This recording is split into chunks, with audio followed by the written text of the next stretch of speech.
Okay, hello. Welcome, everyone. I'm Ned Freeman. I'm UZURV CEO. When it comes to serving our communities, our friends and our families, especially people with disabilities and those who need additional assistance getting around, it's the results and the outcomes that matter. Paratransit should just work. Innovative solutions should just work for every single eligible rider, every single person. So whether it's same-day service, on-demand paratransit, pre-scheduled rides, it is absolutely possible to delight our customers, to deliver differentially reliable service, to ensure that each ride is safe and compliant, reduce our operating costs, and fundamentally improve the experience that our riders have every single day. I'm grateful to our panel for spending the time with us, being with us today, and I'm delighted to turn the mic over to my friend Paul Comfort. This is a live panel session for the Transit Unplugged podcast. It'll drop on Wednesday. Welcome, everyone. Thanks for being here, and let's have a great discussion.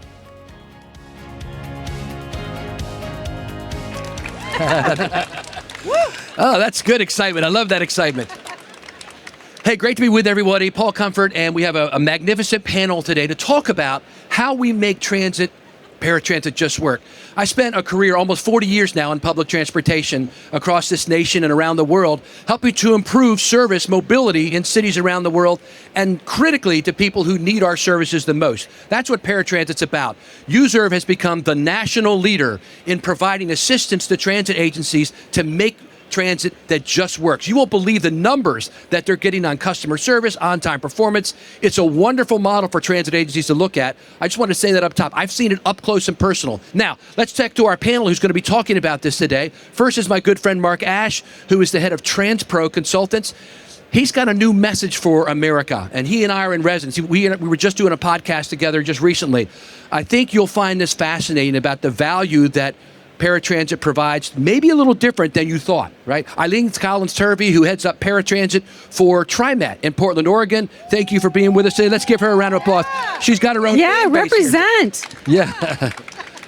And then Kevin Hernandez, who is COO of GRTC in Richmond. Kevin, thank you, my man, for being here. That's good.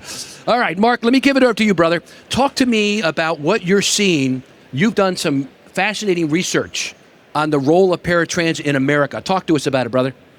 You know, it's amazing. For decades, we've lived in this mindset that ridership is the only thing that matters. And it's such a simple way to measure success, right? How many people walk through the front door. And the sad reality is if ridership is the singular metric of success, we're not very good at it. For 75 years, ridership has been on the decline. We have this model in the country that somehow if we could just move 0.1% more people, and no one asked if they actually like it, so critically important. So how do we move from this model of kind of one size fits all where Manhattan measures the same things as Montana?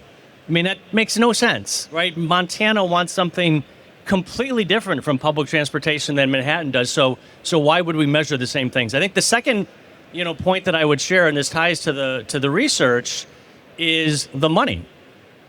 So today, 50%, half of federal aid goes to running revenue miles. You know what they don't ask? Does anybody use it? Like you literally get 50% of federal aid based upon the mile, not the people who board the vehicle. It's illogical. So I got an idea. Just run some miles, baby. And that's what we wind up with. So the level of disconnect of supply and demand, which is like we all took the class in high school, right? Supply and demand. Demand has dropped 30% over the last 10 years. Supply has remained static. I mean, we are funded to run empty buses. There's a lot of discussion in the industry over what some would call a fiscal cliff. I have a piece of advice. Unless you're Tom Cruise, don't keep doing the same thing. Don't go over the cliff. Don't go towards the cliff. I mean, the name of the conference is Transform. It ain't status quo. So how do we change the rules to make that come true? And here's to the point of the money. In most American cities, 4% of people use the public transportation system. 4. Did you all know that? We're going to do a documentary next year about that. What's wrong with transit in America? Why less than 5% of Americans ride transit? So here's the point that I would make. 4% ride. 85% of Americans find value in their public transportation system. 85%. You know why? Reason number 1, access to jobs. Reason number 2, it provides service for people that are seniors and disabled. And reason number 3, it provides mobility for low-income households.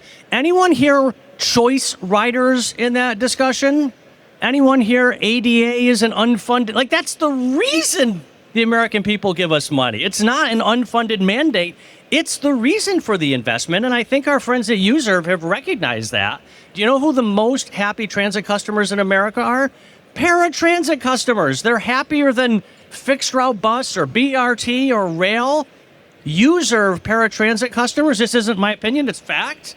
UZURV paratransit customers are 40% happier than the traditional paratransit customer. The cost? 40% less. So it costs less and people are happier. We sit around and talk about unlinked passenger trips. What's the UZURV model? Point to point. Anybody want a point to point trip, or do you want to move along and pick up lots of different destinations? The whole model is about happier customers. It's about the outcome. It's why the American people pay for public transportation. That's beautiful, Mark. So you will know, transit is invested in by taxpayers. The fare box recovery ratio at most transit systems now is under 25%. So at least 75% is funded by the taxpayers. If 85% of those taxpayers don't ride but see value in providing services to people with disabilities and elderly, Eileen, what's the value proposition in Portland?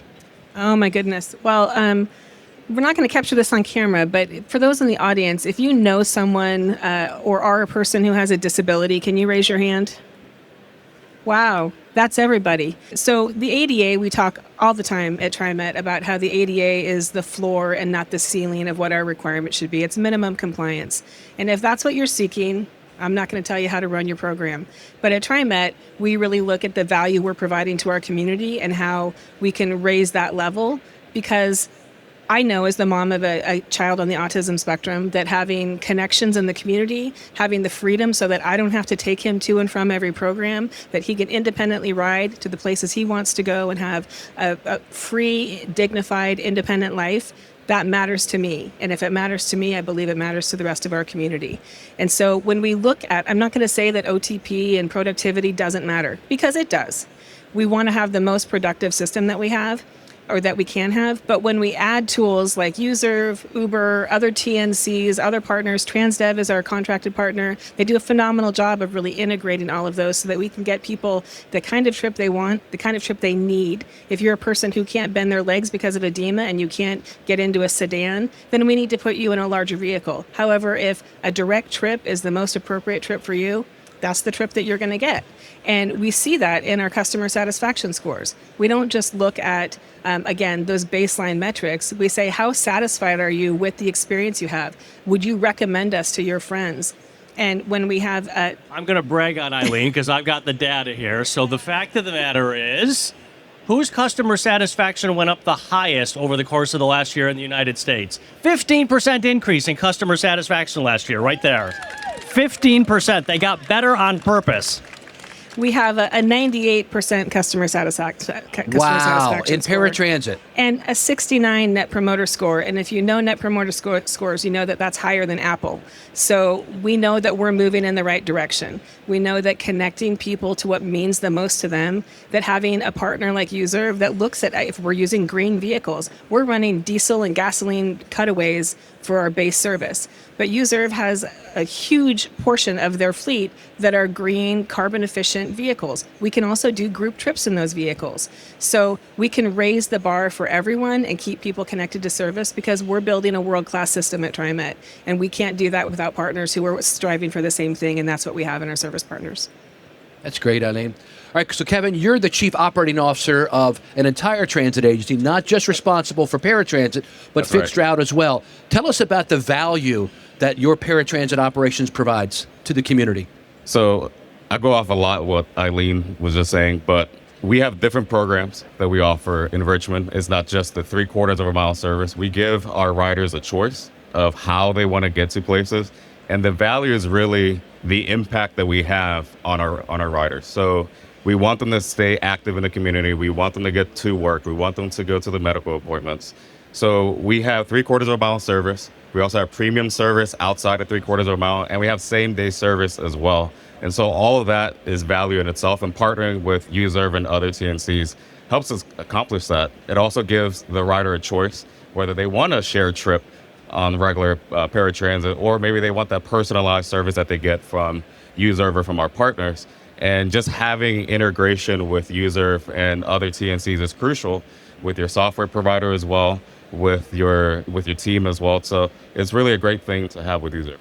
So I spent 5 years in Washington, D.C. as Director of Operations for WMATA's paratransit system, working with a contractor there. I can tell you the value that it brought to the people there, but the value that it provided to the community of Washington, D.C., making sure that people weren't homebound or stuck in institutions, they didn't have access to all of life's opportunities. That's the value of it. It makes me sad when I see transit agencies look at their paratransit operations as an unfunded mandate. It's something we have to do, oh my gosh, it's 1/8 of my budget and it's, 1/40 of my passengers, which is what it was for me when I was CEO in Baltimore, by the way. But I knew the value that it provided to the community. That's what the community values. Just what Mark said earlier. I just was the keynote speaker at the Midwest Transit Conference in Kentucky, and I took Mark's message there because I believe in it. We're aligned on this, which is stop whining about this and start trumpeting the value that paratransit provides to the community, because that's what the public values, right, Mark? How can transit agencies share that and stand in the gap and say, this is a key part of what we're doing? I was sharing with our new FTA administrator a couple weeks ago that 4% question, right? That 4% in most cities use. And the fact of the matter is, in most American cities, 85% find value. And the number 2 reason is, the ADA, exactly as you're suggesting. And so the administrator, as a former elected official, guess what his reaction was to that? Who wants to tell the 85% that they're wrong? And we come to these conferences, and I would suggest we talk to each other about how we need to, quote unquote, tell our story. Well, I would fundamentally reject that. We need to tell their story. We need to tell the story of the 85% who find value in us, who believe in us, but we need to do it on their terms. We provide access to jobs. We help people that are seniors and disabled. We connect low-income households to work. We got to stop this. How do we get 4% to become 4.1% and then pretend that we brought value? That is not where the 85% lives. And the way we communicate that is to stop worrying about our story and start worrying about theirs. Know the room. You ever heard that saying? Know the room. The room that we operate in is the general public, the voters who say, we're willing to vote for an increase in our sales tax or our property tax, or we're willing to give a little extra money to transit because I don't have to come home from work now and help mom get to the doctor. I can have paratransit come there. So UZURV is a cool company. Tell me how it works for you there in Portland, how it integrates in. Absolutely. So we're fortunate that we use the Trapeze platform with Trip Broker to integrate all of our supplemental providers. So our dispatch team can see where every vehicle is on the street. It gives us the ability to move trips same day to all of our supplemental partners, which is huge for us. We just signed a new Medicaid contract, and because of our partnership with UZURV, we can take on that excess demand and do same day trips for our riders. So getting that efficiency, because what we know from traditionally, if you talk to agencies, you don't promote your paratransit system because it's the most expensive service. You just kind of wait for people to find out about it, maybe, but that's not what we do. We know that the way that we gain productivity is getting more butts in seats. So the more we talk about it, the more we share the resource with our community, the more we share it with culturally significant partner organizations to make sure we are effectively and accurately representing the entirety of our community, and not just the 73-year-old white women who used to be our riders, that it's everybody in every community who needs access. And we're doing that more and more by reaching out and building meaningful connections, removing barriers to eligibility, removing barriers to access by allowing people to book trips online in the middle of the night when they need to. Sometimes their sister rides with us and they book their trips overnight because they work a full-time job as the executive director of transportation for TriMet. So it's my boss right here. So, everybody that we know is touched by this, and everybody I want to be able to leave this conference, go to dinner with friends, and get in an Uber. I don't want to have to go, oh, crap.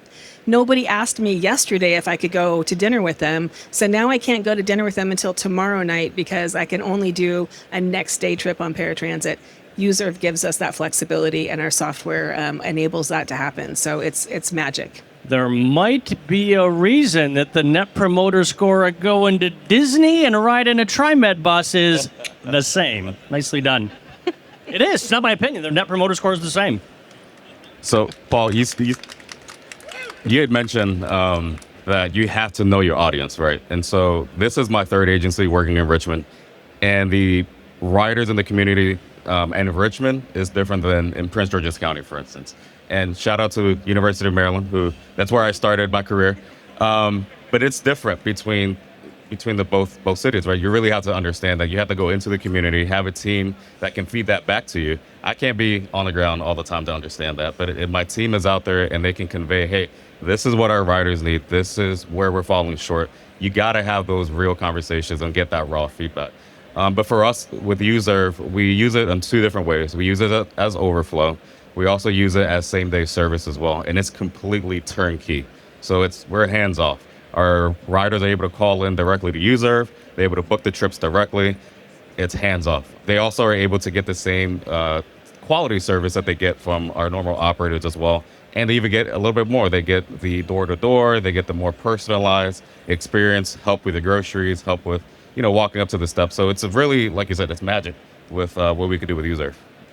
Hey, I want to give a shout out to Ron Brooks, my good buddy who's here today, who is one of the nation's leaders in paratransit. Ron, thanks for being here, my friend. Ron wrote a chapter in my book, The New Future of Public Transportation, about the value that paratransit provides to the customer. So thank you for all the work you're doing in the country to promote this. So let's go back. I want to jump back to you for a minute, Kevin. I don't think chief operating officers get enough credit. The COOs are the men and women who actually run the day-to-day operations. For you, having a company like UZURV come in and provide what you called seamless, what's the value that provides to you when you're not on your phone at midnight and your wife is saying, why are you laying in bed texting at midnight? And you're like, I have to, honey. It's, I remember those days. Well, we have different partners. So we also have WeDriveU that does our paratransit, and so we also have UZURV that does the same day service. And so just being able to have that sense of peace that you're getting that quality service that not only the agency's paying for, but your riders are seeking and they love it. And so it's just good to be able to have partners that are reliable and can give you that cost saving, but also give the rider the satisfaction of just being able to get to point A to point B. So, Eileen, let's talk about if transit agencies are looking at, how could I integrate a company like UZURV into what I'm doing? What are the rules, or what are your thoughts about, like FTA rules about drug training or whatever is required, or drug testing, and the training. Talk to us about what they should be looking for when they look at a provider.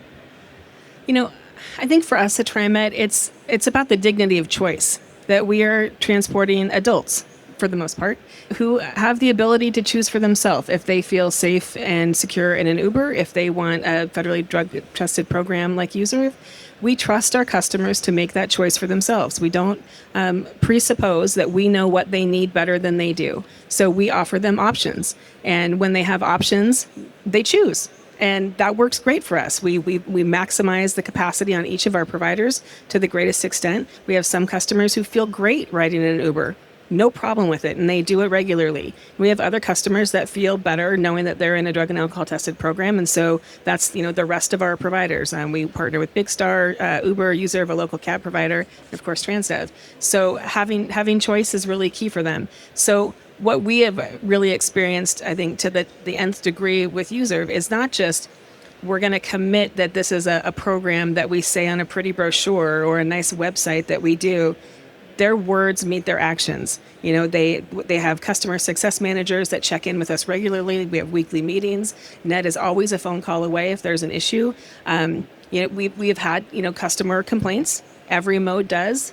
and they follow through and they resolve them. They work with operators who aren't doing what they, should be doing. They remove them from the platform if that becomes an ongoing problem. And that's all we can ask from our partners. And that's why our customer satisfaction scores with UZURV specifically are so high, because they follow through and they do what they say. So I think if you want to have a program that gives you the flexibility that helps alleviate your contracted partner from liquidated damages for not making pullouts on time, that will meet all of the federal requirements, then UZURV is a fantastic partner for that. I think the point that you're making, Paul, and I think, Eileen, you're making it very eloquently. I took a shot early on at the federal policy today that rewards inefficiency, right? So by definition, giving federal money for revenue miles is the definition of inefficiency. Please drive an empty bus around and we'll give you money for it, whether anyone's on it or anyone likes it. I mean, it's just silly on its face. But as you begin to think about the prospect of tying federal dollars, money, to actual outcomes for a community, higher customer satisfaction, greater value for the taxpayer, greater value for the 85% that find value, as you begin to tie resources to that, guess what's going to make sense? Using a partner that can deliver paratransit for 40% less and 20% higher quality. I already said customer satisfaction customers are the highest satisfaction in our industry, right? Higher than BRT, higher than rail, higher than fixed route bus. UZURV customers are 20% happier than the happiest, right? And if you begin to tie dollars to real results, that's the model. Can I jump in with another number? 80% is the number I'd like to share. And that's the number of people with disabilities who are unemployed or underemployed. And when you can't rely on transit to get you to work without a 2-hour advance, you sit at work for 2 hours waiting because you're so nervous that you're going to be late. When you can get that direct ride so you can have meaningful employment and then not be part of that 80% and rest assured that you're going to get there safely on time every time, that is huge for our community. So the more we can build that safety net into our system and recognize that we have a direct role as one of the social determinants of health is transportation. And the more we can keep people connected to on-time medical appointments, on-time work, get them grocery shopping, or you give them an Instacart membership and then they don't have to use either vehicle, save some money there to pay for this program. That's just what we're doing. I think you can look more creatively at how you keep everyone connected in the ways that are most meaningful to them. Because we have riders who don't have a lot of social connections. So getting on a bus and having 4 or 5 other people on them, if we're lucky, they get to talk to people and they get to have a great social experience. Some of them don't want that. They just want to get to work. And then they just want to get home to work and have time with their family. And so we get to solve all of those problems with that. So I think about 24,000 riders a month on paratransit. That is our monthly ridership at Richmond. And so that's 24,000 people that we deliver great service to that need our services. And so partnering with someone like UZURV, and it's not just because they're our neighbor down the street, but UZURV is really great in delivering the service that we need. And so when you're thinking about partnering with a company like UZURV or another TNC, think about what you actually need. So do you need flexibility? Do you need overflow? Do you need same-day solutions? Or are you just looking for something short-term? Or is it long-term? Can it scale? All of that is crucial when you're thinking about how to integrate with a partner like UZURV.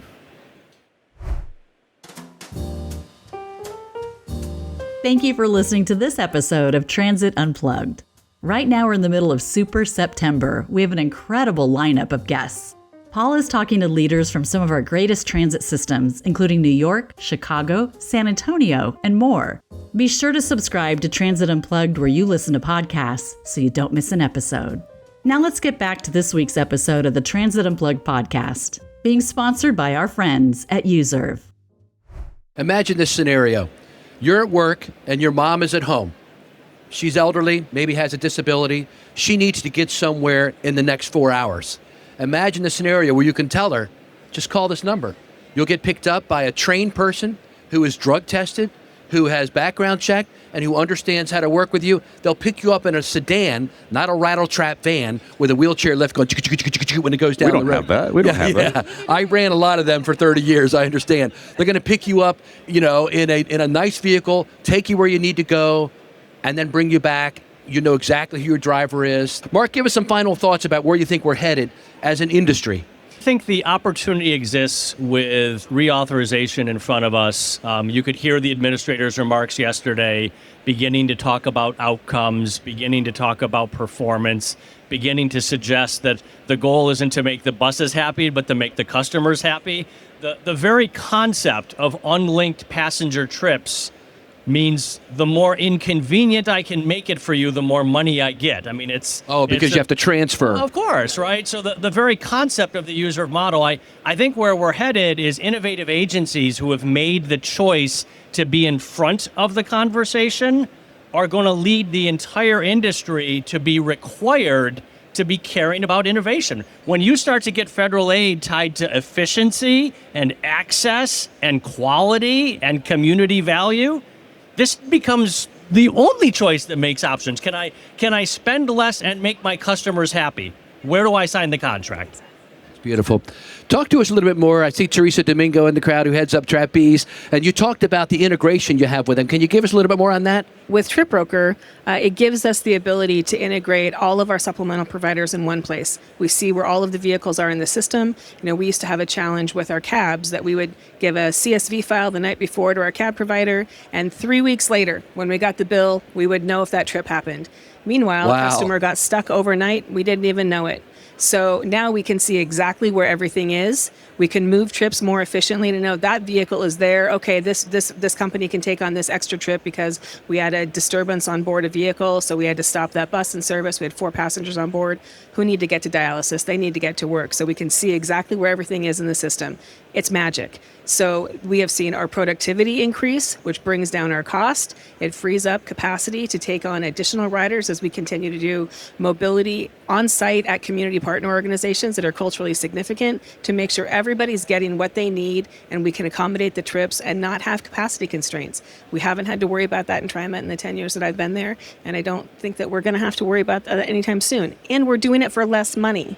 So when we can make everybody happy, and it costs less, our contractors are happy, our customers are happy, our agency is happy. How often do you get that kind of synergy where everything aligns to be good for everyone? Usually someone has to compromise, and no one's compromising in this situation. It's the best value proposition that we could look for. Kevin, final thoughts? Yeah, I mean, it's something similar for us. We have integration with our VIA platform as well, with UZURV, and so we're able to get that same flexibility and same quality service as well. And really, you got to have those conversations with your partners. You got to have the conversations with the TNCs, with your software provider. We were doing the same thing, spreadsheets, uploads, and all that. And so we finally got away from that.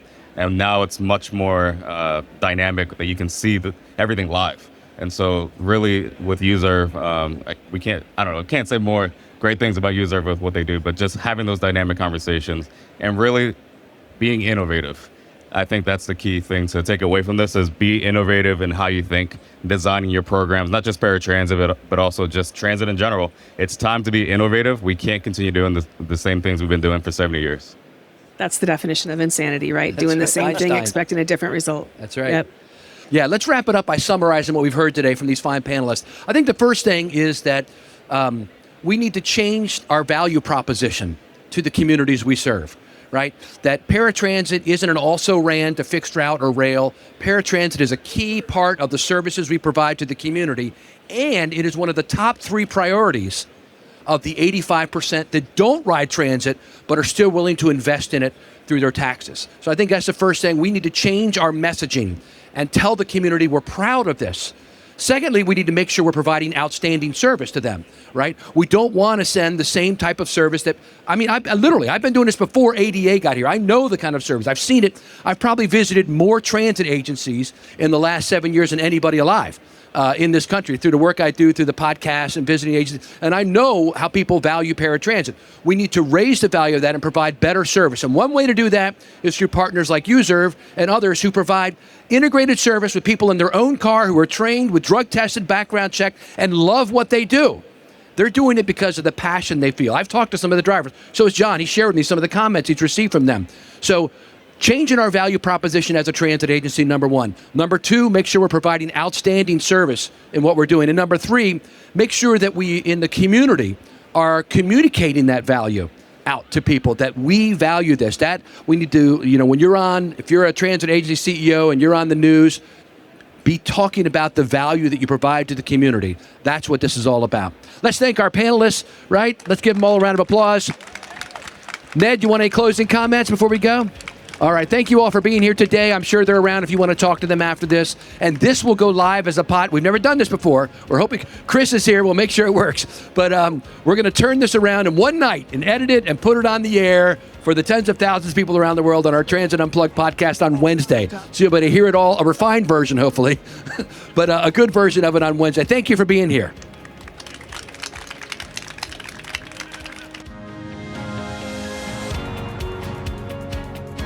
Thank you for listening to this episode of Transit Unplugged, the world's #1 transit executive podcast. Today's show is being sponsored by our friends at UZURV, the Adaptive Transportation Network Company for ADA paratransit mobility and non-emergency medical transportation.